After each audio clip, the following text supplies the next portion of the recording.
नमस्कार. मुक्ताज किचन मध्ये तुमचं खूप खूप स्वागत. खूप लेडीजला असा त्रास होतो की नेहमी समजा कंटाळा येतो किंवा बसूनच राहावंसं वाटतं किंवा पडूनच राहावंसं वाटतं.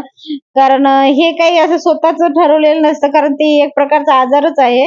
कारण कसं असतं, खूप एखादा माणूस मनापासून कंटाळला किंवा शारीरिक बाबतीत कंटाळला किंवा थकला असेल, तर अशा गोष्टी होतात. तर त्याला असं म्हणजे इतर व्यक्ती समजून नाही घेत, की ही आळसच करते, ही बसूनच आहे, असे असतं.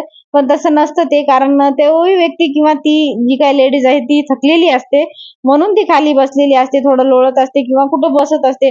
पण हे असं नेहमी-नेहमी तेच कामं करणे, तेच तेच ते करणं, कारण अवघड आहे. 24 तास एका म्हणजे छताखाली राहून एकाच कामावर फोकस करणं आणि त्याच्यामध्ये ती सगळ्या गोष्टीकडे बघतं. पण असं होत नाही की स्वतःच्या म्हणजे व्यायाम वगैरे तर नाहीच, आणि डाएटचं म्हणायला जावं कोणीतरी कोण्यातरी कार्यक्रमामध्ये गेलो, की स्वतःकडे बघितलं की लक्षात येतं, अरे आपण खूप दुर्लक्ष केलं.